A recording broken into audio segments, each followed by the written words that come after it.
I stared at James in disbelief, my voice barely audible in the suddenly silent conference room. "It's nothing personal, Eleanor," he replied, his eyes not quite meeting mine. "We need fresh perspectives. New blood. The manufacturing industry is evolving, and we need to evolve with it." 20 pairs of eyes watched the exchange. My colleagues, people I'd worked alongside for years, shifted uncomfortably in their seats. A few looked down at their notebooks, avoiding the spectacle entirely. James adjusted his tie, a smirk playing at the corner of his mouth. "HR has your severance package ready. We'll need your security badge and laptop before you leave the building." The humiliation burned through me. 20 years at Atlas Manufacturing, gone in a 5-minute speech delivered at our monthly staff meeting. I took a deep breath, rose from my chair, and nodded.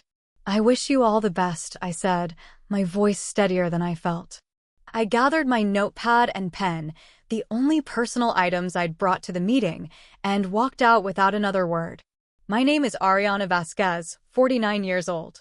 Until 10 minutes ago, I was the production systems manager at Atlas Manufacturing, one of the largest custom metal fabrication companies in Chicago. I started as an assistant on the factory floor when I was 29 and worked my way up, learning every aspect of our production systems, both the visible ones on paper and the invisible ones that kept everything running smoothly. For 2 decades, I've been the person everyone called when things went wrong, the one who stayed late troubleshooting supplier issues, who knew which machines needed special handling, who remembered that client A needed their orders packaged a specific way, or they'd reject the entire shipment. I created workarounds and solutions that weren't in any manual because I had to. The company grew faster than our documentation could keep up, and now Eleanor Henderson, our new operations director, who'd been with the company all of 6 months, had decided I was outdated. As I cleaned out my desk, my phone buzzed with messages from a few colleagues expressing shock and sympathy. I appreciated the support but knew it wouldn't change anything. I boxed up 20 years of personal items in under 30 minutes. A depressingly small collection of photos, awards, and desk trinkets. On my way out, I passed Denise from accounting, who gave me a quick hug and whispered, "This is crazy. You know that new automated inventory system they're implementing next week? No one knows how it integrates with our payment tracking system." I smiled sadly. "I'm sure they'll figure it out." But as I handed my badge to security and walked to my car, a cold realization settled in my stomach. They wouldn't figure it out because I was the only one who fully understood how deeply interconnected our systems were, and I had just been shown the door. My relationship with Atlas Manufacturing began when my daughter, Sophia, was just 4 years old. As a single mother with only an associate's degree, I was grateful for the stable job and threw myself into learning everything I could. The early years were a delicate balancing act: daycare pickups, pediatrician appointments, and late nights studying manufacturing processes after Sophia went to bed. I missed school plays and parent-teacher conferences because we had rush orders. I postponed vacations when systems needed upgrading. I skipped my own mother's 70th birthday celebration because a critical client was visiting Atlas. Atlas became my second home, and my colleagues became a kind of family. Robert, the previous operations director who retired last year, recognized my dedication. "You're the glue holding this place together, Ariana," he'd often say. Under his leadership, I was promoted 3 times, eventually overseeing all production systems.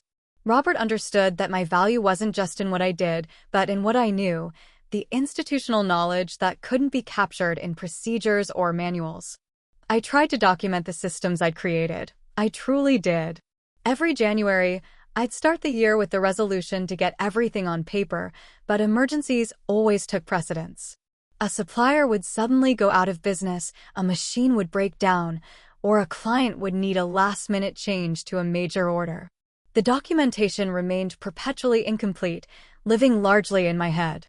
When Eleanor Henderson arrived 6 months ago to replace Robert, I had concerns, but tried to give her the benefit of the doubt. She came from a larger manufacturing operation with impressive credentials and talked constantly about modernization and efficiency. At first, I appreciated her fresh perspective. Atlas had grown comfortable with certain inefficiencies, and some processes did need updating. I tried to work with her, explaining the complex web of systems and workarounds that kept our operation functioning, but Eleanor seemed more interested in quick wins than understanding the foundation. "We need to streamline," she'd say, waving away my explanations. All this tribal knowledge is precisely the problem. When she announced plans to implement a new automated inventory system, I raised concerns about integration with our existing processes. "Trust me," she said, "this new system will make everything more efficient." I noticed how she started excluding me from strategic meetings, how younger employees with less experience but more technical degrees were suddenly being given projects that would normally fall under my purview, how my suggestions in meetings were frequently dismissed or interrupted. Still, I never imagined she would fire me, not when I was the only one who understood how all the pieces fit together, not when I had given the company 20 years of my life. That was my first mistake. 3 days after my termination, I was still in shock.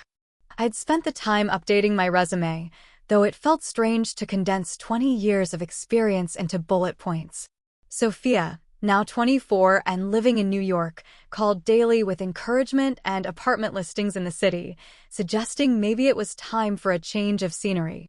"You've spent your whole life in Chicago, Mom. Maybe this is the universe telling you to try something new."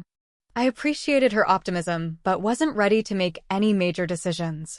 First, I needed to process what had happened. That morning, I met Denise for coffee. She looked tired, with dark circles under her eyes, suggesting she hadn't slept well. "It's been chaos," she said, stirring her latte absently. "The new inventory system went live yesterday, and nothing is working properly." I tried to hide my lack of surprise. "Teething problems. New systems always have them." "This is more than teething problems, Ariana. Orders are getting lost, inventory counts are wrong, and no one can figure out why the system keeps rejecting certain client accounts." She leaned forward. "Eleanor is freaking out. The executive team is asking questions, and she's telling everyone that you deliberately sabotaged the integration." "What?" I nearly knocked over my coffee. "That's ridiculous. I would never do something like that." "We know that," Denise assured me. "But Eleanor needs a scapegoat." As I drove home, my shock turned to anger. After everything I'd given Atlas, Eleanor was now attacking my professional integrity. It was beyond unfair. It was potentially damaging to my career. If word got out, I was still fuming when my phone rang with an unfamiliar number. Assuming it was a recruiter, I answered professionally. "Ariana Vasquez speaking." "Ariana, thank God." The voice was immediately recognizable. "David Sinclair, Atlas's CEO. We have a situation."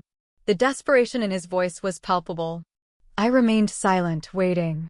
"Look, I'll be blunt. The new system is a disaster. We've got orders backed up, inventory missing, and 3 of our biggest clients threatening to pull their contracts if we don't resolve this immediately." He paused.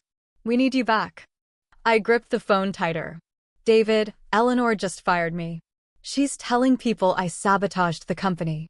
"Eleanor doesn't know what she's talking about," David replied dismissively. "She didn't understand how integral you were to our operations.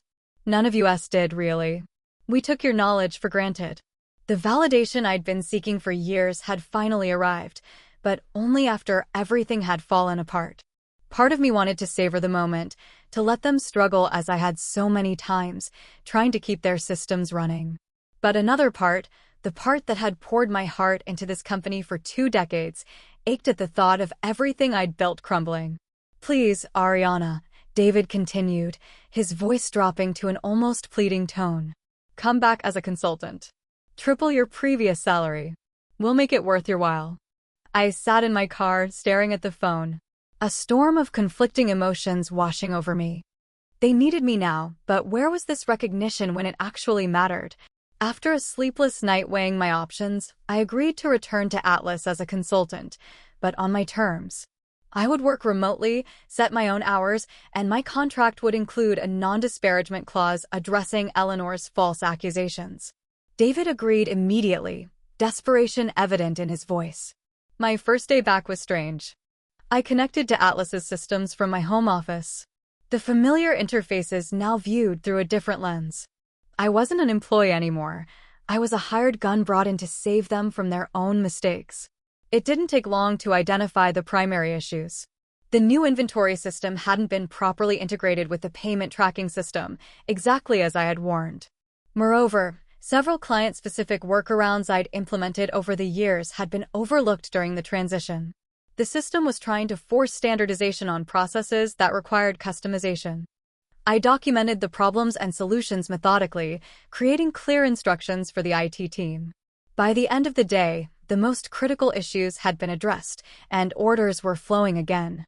I sent a comprehensive report to David, copying the relevant department heads, but deliberately excluding Eleanor. The next morning, my inbox contained effusive thanks from David and several other executives. The only message from Eleanor was terse: "Please copy me on all communications going forward." I replied with professional courtesy, attaching my previous report. Within an hour, she requested an emergency virtual meeting with me and the IT team. When I joined the video call, Eleanor's face appeared on my screen, tight with barely concealed anger. "Ariana, while we appreciate your help with the immediate crisis, we need to discuss your approach," she began. "Some of your solutions seem to be reverting us to the old methods rather than embracing the new system's capabilities. I'm using hybrid solutions that allow the new system to function with our existing client requirements," I explained. "Many of our major clients have specific needs that the standard system doesn't accommodate." Eleanor shook her head. "That's exactly the problem. We've invested in the system to standardize our processes. If we keep making exceptions, we'll never modernize." One of the IT specialists, Tom, unmuted himself. "Eleanor, Ariana's approach is working. The critical errors have stopped, and we're processing orders again." Temporarily, Eleanor insisted. "But it's not sustainable. We need to retrain our clients to work with our new standardized system." I muted myself to prevent an incredulous laugh from escaping. Retrain our clients? Some of these companies had been with Atlas for decades and represented millions in annual revenue. They wouldn't change their entire operation to accommodate our new software. The meeting continued with increasing tension. Eleanor kept pushing for her vision of complete standardization, while the IT team grew visibly uncomfortable with her dismissal of practical solutions. Later that afternoon, I received an email from Eleanor outlining a new direction for my consulting work, essentially asking me to create documentation for her standardization plan rather than fixing the immediate problems. It was a thinly veiled attempt to sideline me while still having access to my knowledge. I wrote a carefully worded response, copying David and the department heads, explaining why this approach would likely result in losing several major clients. I included revenue figures and contract terms to support my position. Within minutes, David called me directly. "Ariana, ignore Eleanor's email. Continue with your current approach. You have my full authority." It was a small victory, but I knew it was temporary. Eleanor wouldn't simply accept being overruled. She would find another way to assert control and push me out again. That evening, as I reviewed system logs to track down a persistent error, I discovered something unusual. Someone had attempted to modify several key configuration files the night before I was fired. The timestamps matched a time when most employees would have been gone, but the building access logs would show who was present. I needed those logs, but requesting them would alert Eleanor that I was investigating. I needed to be clever about this. The next day, I called Denise under the pretext of needing clarification on some accounting workflows. Our conversation meandered naturally to the topic of the building's new security system, installed last year. "It's been a nightmare," Denise sighed. "We have to badge in and out of every section, and it logs everything. HR uses it for time tracking now." "That sounds tedious," I sympathized. "Who manages those logs? Is it still building services, or did they move that to IT?" "Neither. Everything's cloud-based now. Department heads can access their team's logs through the admin portal." This was exactly what I needed. Access to those logs would show who was in the building the night before my termination. "Interesting," I said casually. "Hey, since I'm working remotely, could you send me a link to that admin portal? I might need to check when certain team members were working on specific projects." Once Denise sent the link, I realized I needed login credentials. As a consultant, I no longer had admin access. I considered asking David directly, but worried it might raise questions about my intentions. Instead, I tried my old credentials on a hunch, and they worked. In their haste to bring me back as a consultant, they had reactivated my previous access levels without adjusting the permissions. What I discovered in the logs sent a chill down my spine. The night before my termination, Eleanor had been in the building until nearly midnight, highly unusual for an operations director who typically left by 6 p.m. More importantly, she had accessed the server room using her badge. This coincided exactly with the system logs showing configuration changes. But why would Eleanor modify system configurations? She wasn't technical, and such changes would normally be handled by IT. I dug deeper into the system logs and found that the modifications were subtle but significant changes that would cause the new inventory system to fail in specific ways when integrated, but only under certain load conditions. The kind of failure that wouldn't appear in testing but would emerge catastrophically in production. The realization hit me like a physical blow. Eleanor had deliberately sabotaged the system, knowing it would fail after my departure. But why? What could she possibly gain from creating chaos? I spent the next 2 days discreetly investigating, careful to maintain my consultant duties while pulling on this thread. The picture that emerged was disturbing. Before joining Atlas, Eleanor had worked for Vertex Manufacturing, our largest competitor. Her LinkedIn profile mentioned it briefly but downplayed the connection. Further research revealed she had maintained stock options in Vertex even after leaving. Emails I accessed through my reinstated credentials showed Eleanor had been quietly advising several of our biggest clients to consider alternatives in the wake of our system problems. In one particularly damning message, she suggested Vertex specifically, noting their superior reliability. The truth was breathtaking in its audacity. Eleanor hadn't fired me because she thought I was outdated.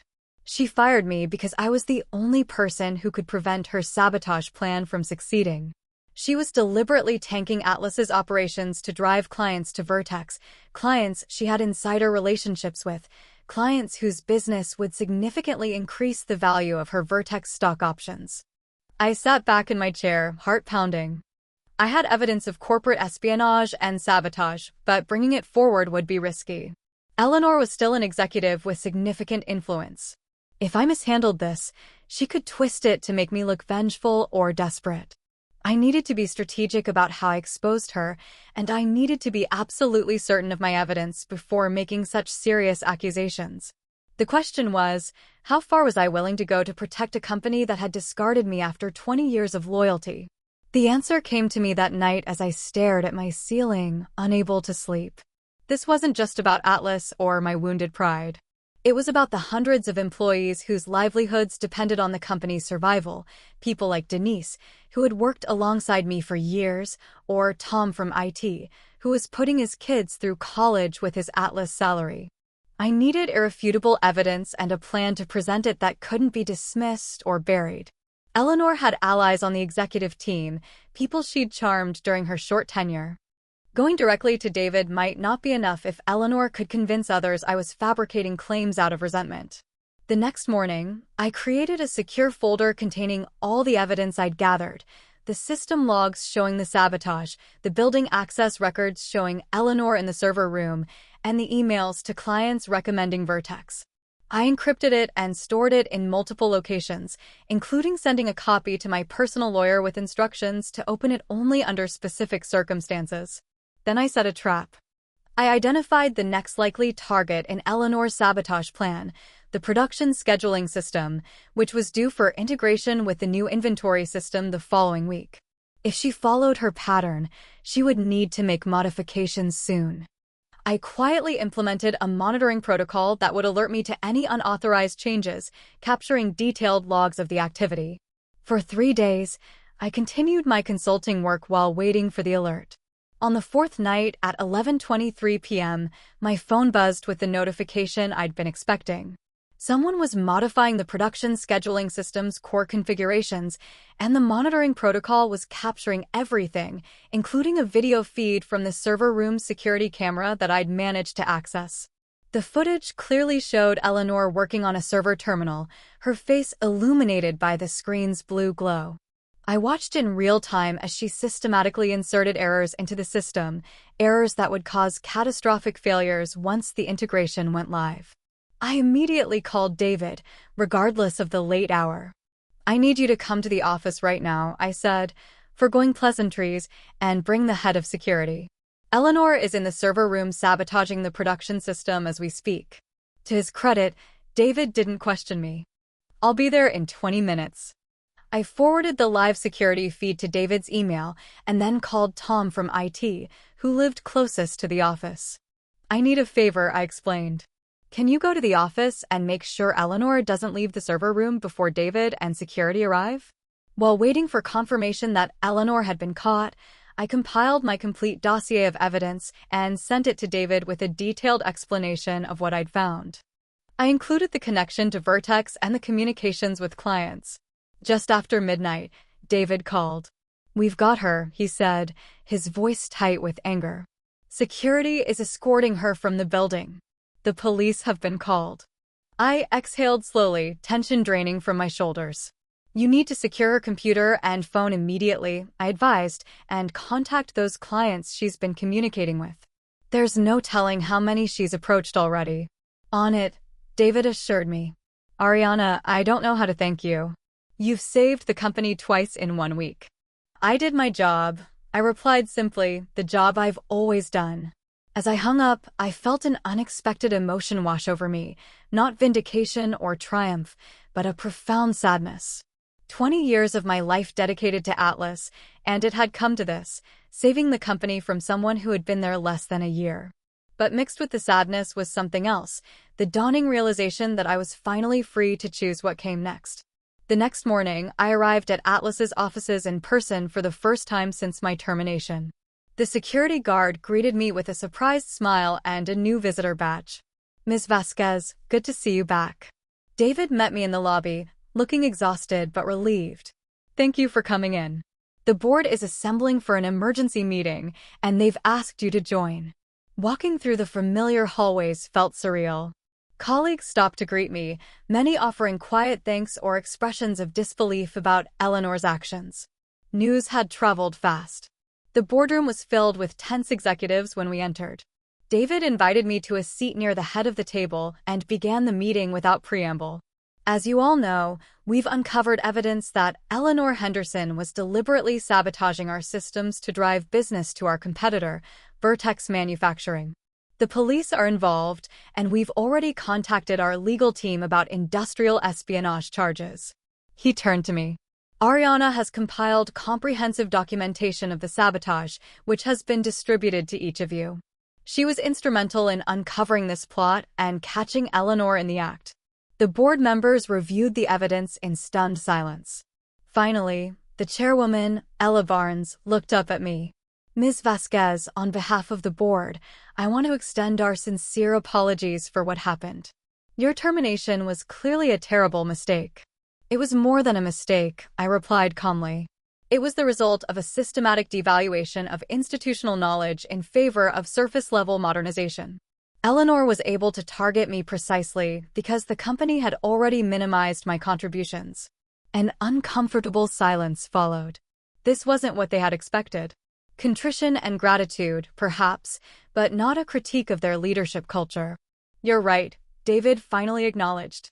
"And that's why we'd like to offer you a new position, Vice President of Systems Integration, reporting directly to me. We need someone who understands both our legacy systems and how to modernize without destroying what works." I smiled. "I appreciate the offer, David, but I have a different proposal in mind." 3 months later, I stood in the lobby of Atlas Manufacturing, preparing to leave after my final day as a consultant. The systems were stable, thoroughly documented, and managed by a team I had personally trained. The production floor was operating at peak efficiency, and client relationships had been largely restored. Eleanor Henderson had been arrested on corporate espionage charges, and Vertex Manufacturing was facing a major lawsuit. The scandal had made industry news, with Eleanor's reputation in ruins. Several other companies had discovered similar sabotage attempts in their systems, suggesting her scheme had been more widespread than initially thought. As for me, I had declined Atlas's offer of executive employment. Instead, I'd negotiated a 6-month consulting contract at an exceptional rate to rebuild their systems and train their staff properly. The experience had been cathartic, finally having the time and authority to document everything I'd created over 2 decades, to be recognized for my expertise, and to leave the company stronger than I found it. David approached as I prepared to leave. "Are you sure I can't convince you to stay?" he asked, not for the first time. "I'm sure," I replied. "You have my number if there's an emergency, but the team is well-trained now, and Vasquez Systems Consulting is officially open for business." He asked with a smile, "With Atlas as your first client reference?" "I confirm," I said, "but not my only one. I've already signed contracts with 2 other manufacturers in the region." As I walked out of the building, my phone buzzed with a text from Sophia. "Apartment hunting this weekend still on?" I smiled and replied, "Absolutely. I'm thinking Manhattan might be nice." 20 years at one company had given me invaluable knowledge. The next 20 would be spent sharing that knowledge on my terms, with proper recognition and at a consultation rate that reflected my true value. Sometimes the best revenge isn't just proving them wrong, it's using their mistake to finally live the life you deserve.